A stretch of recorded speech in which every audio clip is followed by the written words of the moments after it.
physically, psychologically.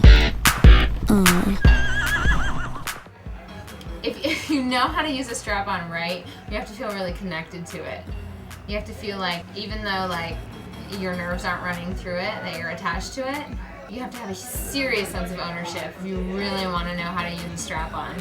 The thing about dildos is they were developed because people want to do this kind of stuff. They've been around for a long time. Yeah, I think it's great for women to be able to express themselves through whatever means, including a sexual sort of journey. I was dating a sex educator for a while, so a lot of experiences that I was going through at that period of time were very new.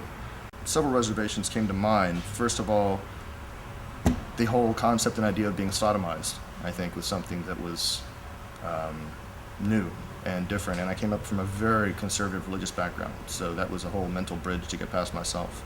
There was such a chill put over so many of our sense of willingness to explore, because there was this, some brainiac somewhere who didn't like penetration, who wrote an article that everybody started to bounce off of. It affected my sex life and a lot of people's sex lives.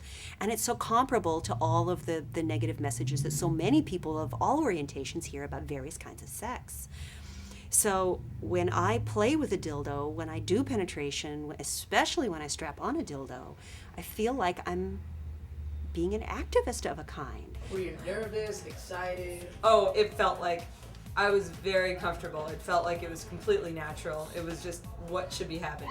There was no doubt about it. Like, having the strap-on felt like it was a part of my body from the get-go. That was it. I don't remember it being like super intense, like sexy, but it was probably more about like funny and like fumbling and a little awkward. Welcome to Babeland. I'm going to show you around a bit. When anyone decides to purchase a strap-on, you can go about it as a thing where you just go and do it, and you're just like, okay, whatever comes my way. Or you can have the whole like, what kind of personality like suits me? I have a question. Uh-huh. Is this strap-on vegan? That's a beautiful one.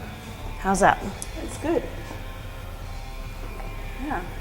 You could wear it. It looks great. It matches your outfit. I feel really good. Yeah. Another satisfied customer. Definitely a heterosexual male. I'm not very interested in men whatsoever, but a woman with a strap-on is one of the sexiest things I think I've ever seen in my life. It was so liberating and so joyous and so fun, and I can't believe I allowed social bullshit to limit me. Finally came to the terms that your soul does not live back there. You're not going to poke it in the eye. Communicate, talk to your partner, be totally open and honest. And don't worry about your gender identity or your sexual identity or whatever, Just own what you have and what you're making a part of you, and then, use it to the best of your ability.